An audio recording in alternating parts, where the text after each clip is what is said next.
Hey guys! So for this video, in honor of Halloween, I am going to be showing you how to make a DIY graveyard Halloween decoration. So what you will need for this craft is some green clay, a little bit of light green clay, gray clay, white clay, red clay, and a little bit of blue clay, as well as a makeup brush, a plastic knife tool, gray eyeshadow, and makeup wipes or baby wipes.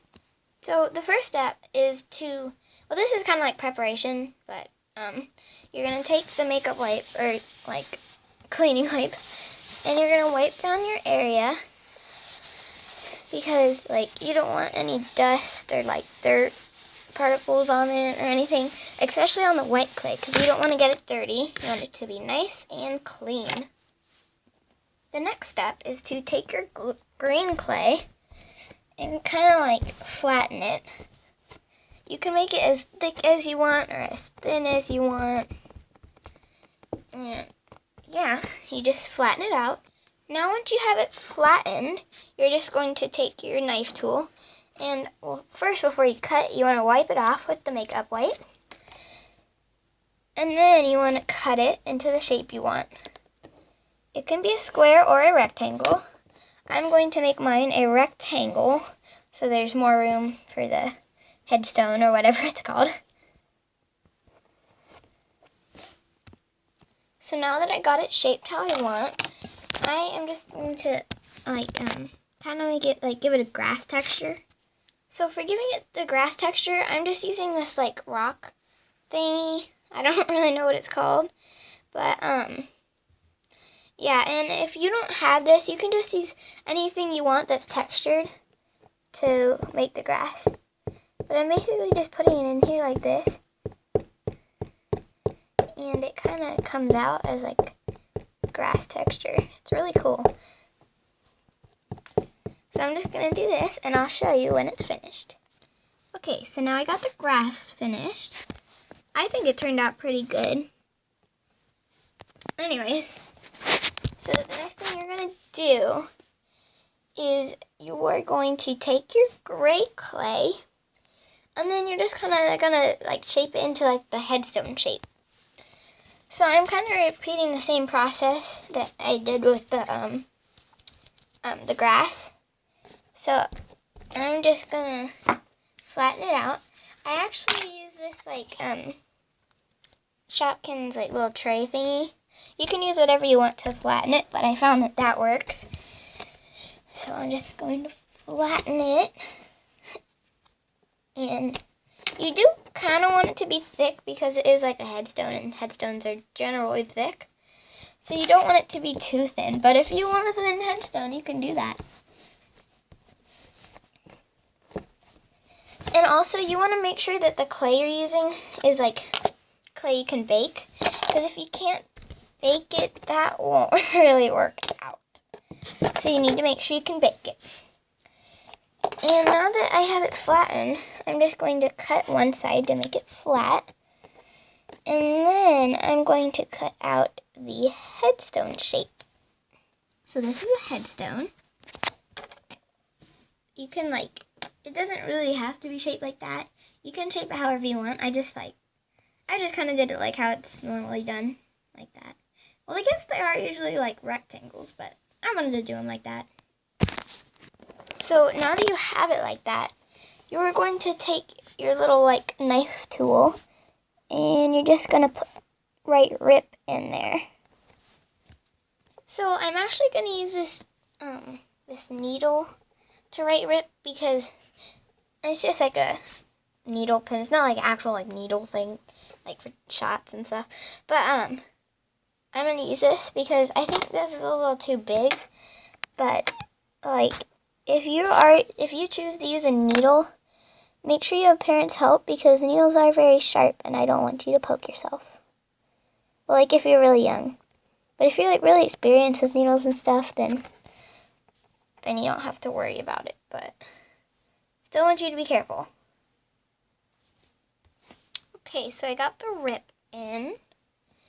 I think the the needle actually worked really well. So I'd recommend that if like you're allowed to use needles and stuff.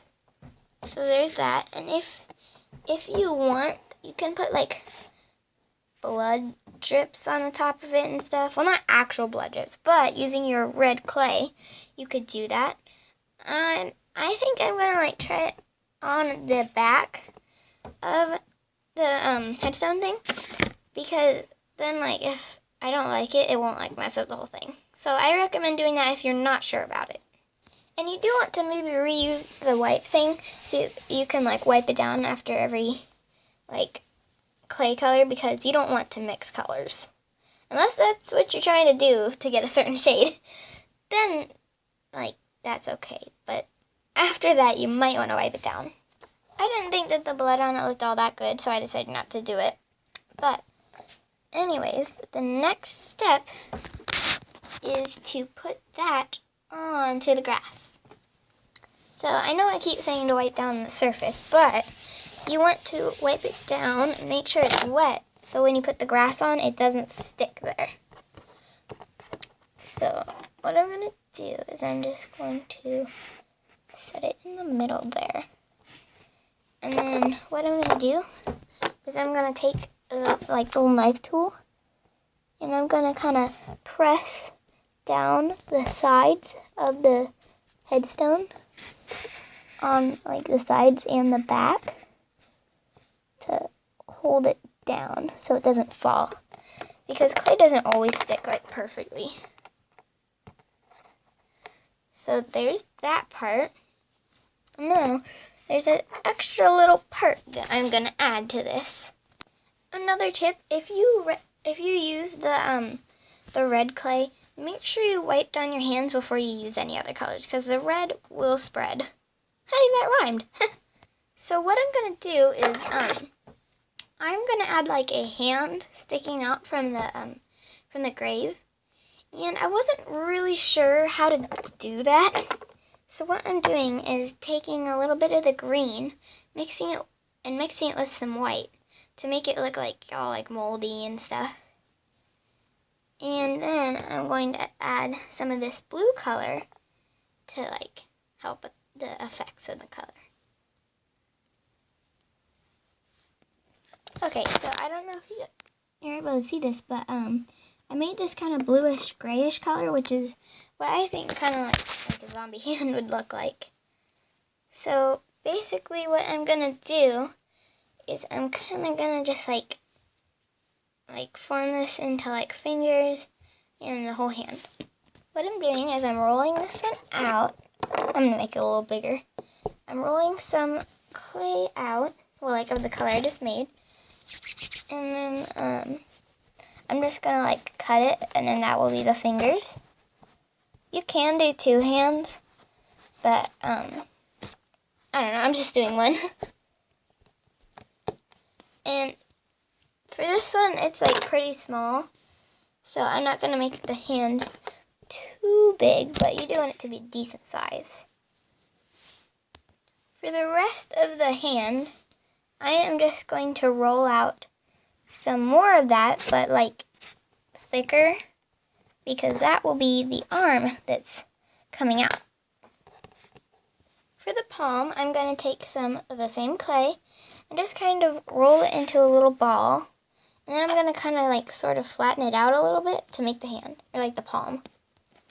Okay, so now that I have the hand, I know it's not the best hand, but it's a zombie hand, so zombie hands aren't perfect, I don't think. Anyways, we are going to take some of our red clay, just a little bit, if you can see, right here, and I am just going to roll it out and flatten it, because you do want it kind of like sloppy and stuff and blashy. And then I am going to wrap it around the bottom of the hand.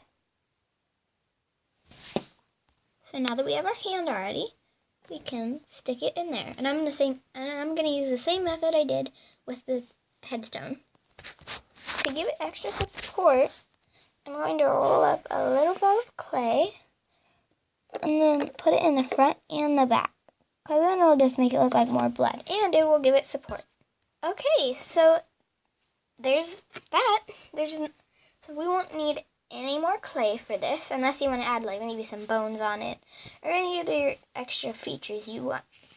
But if you're like thinking, well, I'm not thinking this, but if you are thinking, well, then what did we need the eyeshadow and the brush for? Well, I am going to show you right now. Just gonna pick that up real quick. Right there. So I'm gonna take the brush and I'm going to just like put it on some of that eyeshadow, and I'm gonna pick up the like clay thing, and I am just going to brush that on there to give it that sparkly touch.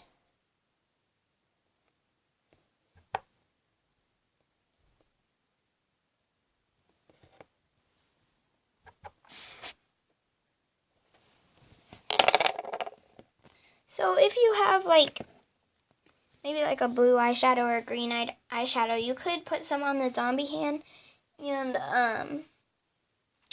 the grass, but I am choosing not to because I just don't think it'll look as good, because grass and hands, even zombie hands, aren't typically sparkly, so I'm just not going to add it.